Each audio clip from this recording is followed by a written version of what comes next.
Así que aquí estamos, una especie relativamente inmadura que lucha contra una posible autodestrucción. Si la alineación con el toroide esconde la clave para el acceso a una nueva forma de energía limpia y segura, imaginemos las consecuencias. Este podría ser el avance tecnológico más importante de nuestros tiempos. ¿A quién no le gustaría tener una fuente de energía ilimitada y plenamente disponible? Esa es la pregunta clave, y es la que me lleva a dar el siguiente paso hacia lo desconocido.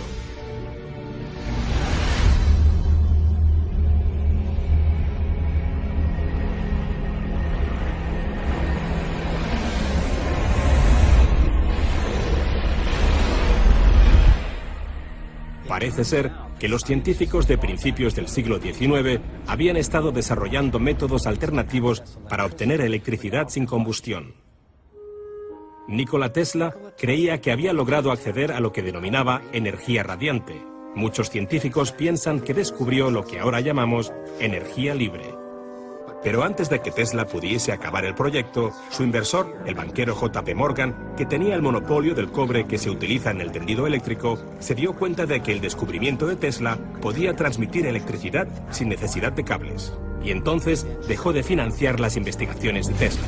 El laboratorio de Tesla apareció quemado y a él lo condenaron al ostracismo. Y todo por intentar cumplir su sueño de conseguir energía ilimitada para todos.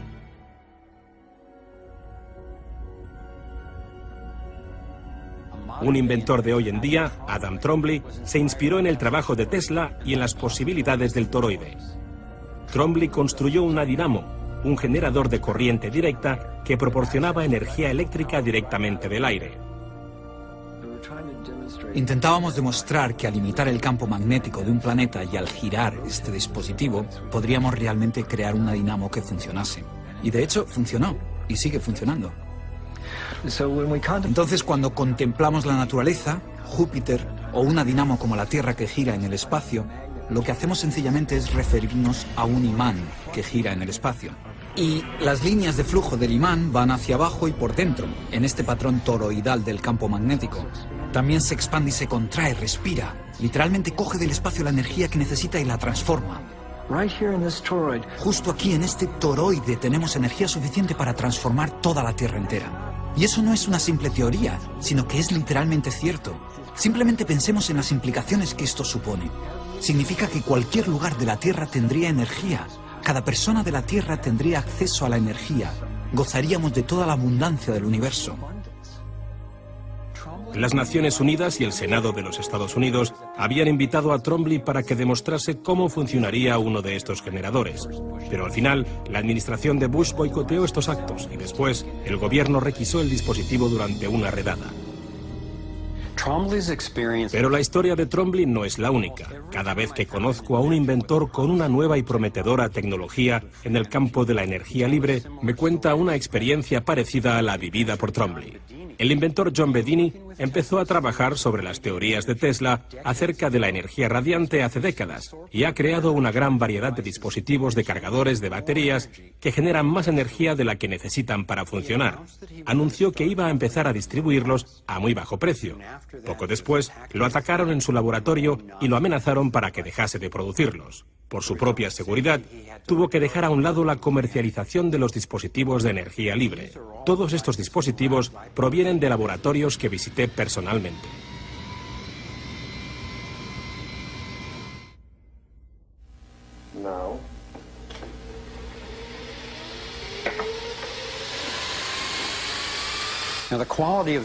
Aunque la calidad de estas secuencias es pobre, no espero convenceros. Pero lo que quiero decir es que al estar ahí con estos inventores, acompañado de expertos y ver cómo funcionaban estos dispositivos de nueva energía, me convencieron de que la tecnología es real. Y me maravillan los avances que puede engendrar esta tecnología. El canadiense John Hutchinson no solo creó baterías libres de energía, sino que también usó las teorías de Tesla para contrarrestar la gravedad y conseguir que los objetos flotaran. Esto podría revolucionar el campo de la propulsión. Pero la policía y agentes del gobierno entraron en su laboratorio y le requisaron su equipo en 1978, en 1989 y de nuevo en el año 2000. Uno de los científicos a los que íbamos a entrevistar para este documental era el Dr. Eugene Malo, un ingeniero del MIT y de Harvard, editor de la revista Infinite Energy, que cubre tanto los avances teóricos como tecnológicos del campo de las nuevas energías.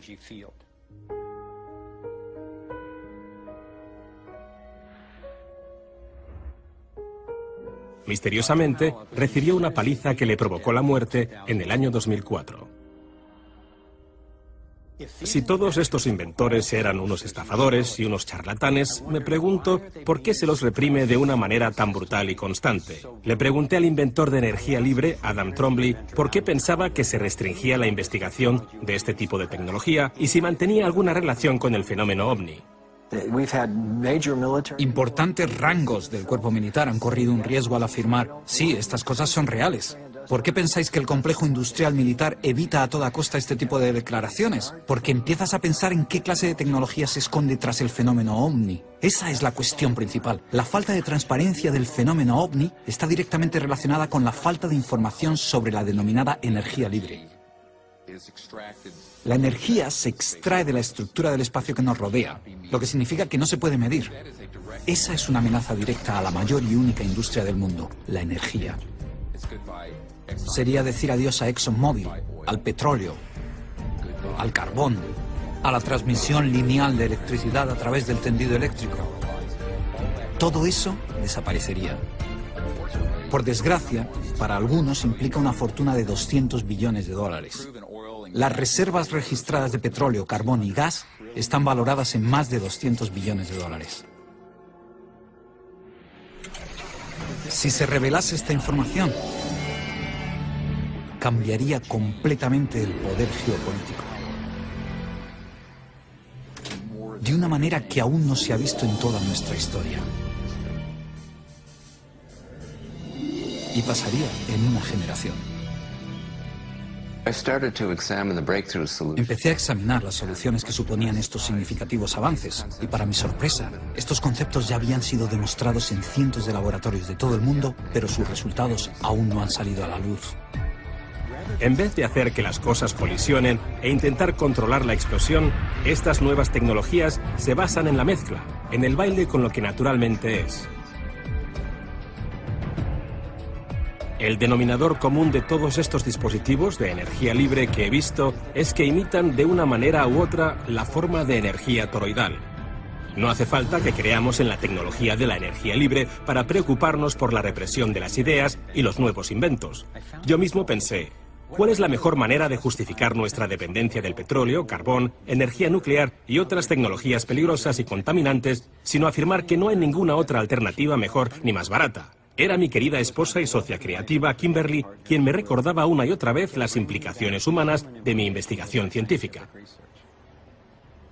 Para mí, por muy interesantes que me parezcan los toroides, los extraterrestres y la energía libre, la pregunta más importante era, si llegamos a entender todas estas cosas, ¿ayudaremos realmente a aliviar el sufrimiento humano de alguna manera? Pues resulta que sí. Gran parte del sufrimiento del planeta está relacionado con la falta de acceso a la energía.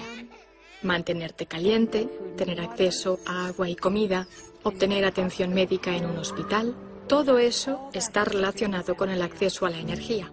Si hay un modelo fundamental, y me parecería lógico que la evolución fuese eficaz en ese sentido, y podemos alinearnos con ese modelo para crear nuevas tecnologías que solventen estos problemas, entonces vale la pena abrir la mente a estos temas que socialmente son tabú.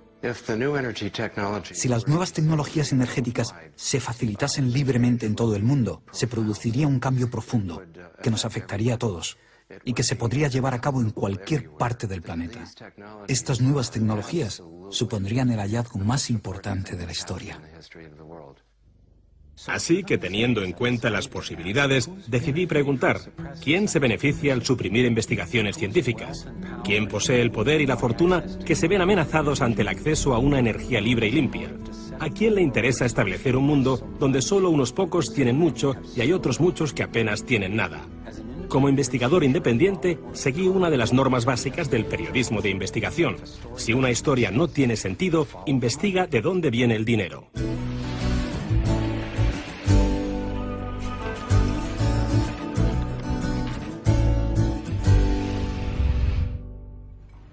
Nuestra dependencia del petróleo les asegura a las compañías energéticas continuar recibiendo increíbles beneficios.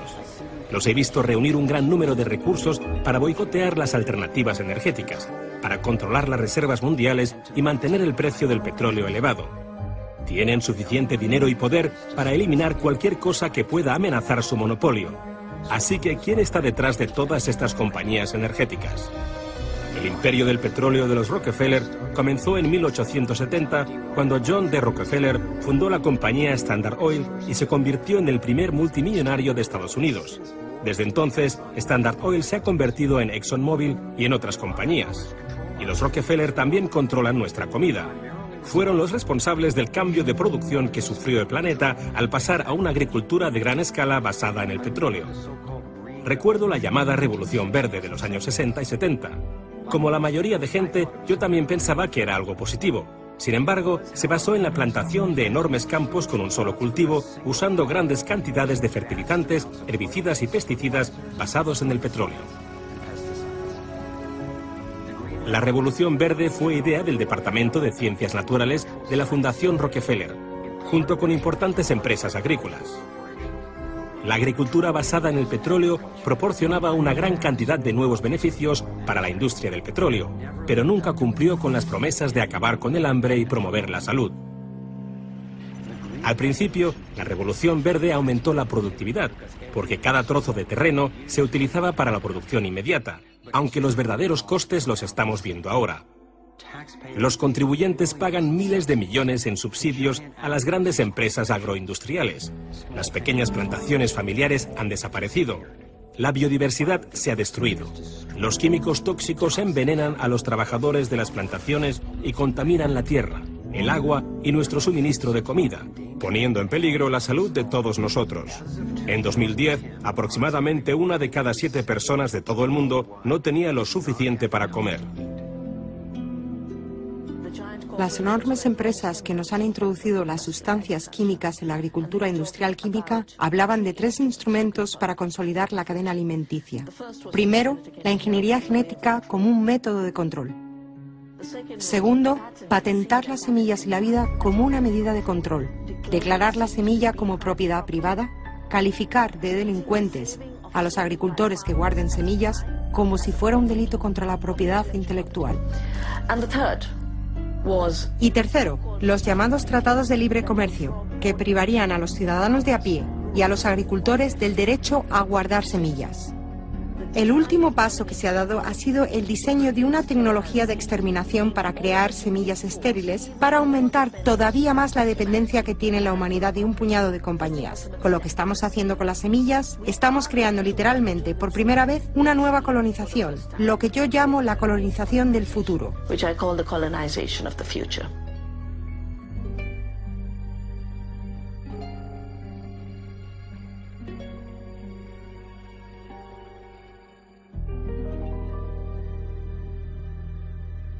Así que en 2 temas fundamentales, como son la energía y la alimentación, las mismas familias de la élite bancaria y sus compañías han tomado el control y las consecuencias han sido devastadoras. Para mí, al principio fue muy duro descubrir ese monopolio de poder, pero sabía que era importante conocerlo, como cuando te diagnostican una enfermedad difícil pero tratable. Cuando quieres curarte, te ayuda a saber qué está causando la enfermedad y cómo funciona. Así que continué con mi investigación. Si el petróleo y la alimentación están controlados por las grandes familias del sector de la banca, ¿hasta dónde pueden llegar sus influencias? Cuando empecé a seguir la procedencia del dinero, empecé a ver que se repetía el mismo modelo de control en casi todas las facetas de nuestra vida, y siempre descubría que lo dirigían todas las mismas familias, ya fuera directamente a través de sus bancos y empresas o indirectamente a través de sus principales fundaciones. De nuevo, fueron los Rockefeller quienes crearon la Asociación Nacional de Educación con la ayuda de la Fundación Carnegie y más tarde con la ayuda de la Fundación Ford. Lo que querían obtener de nuestros colegios los capitanes de la industria era una fuerza de trabajo obediente y dócil que se convirtiese en empleados manejables y en consumidores ansiosos. Las escuelas se encargan de establecer hábitos fijados como respuesta a la autoridad. Por eso tardamos 12 años. Tienes que responder de manera reflexiva cuando alguien en una posición de autoridad te dice qué hacer.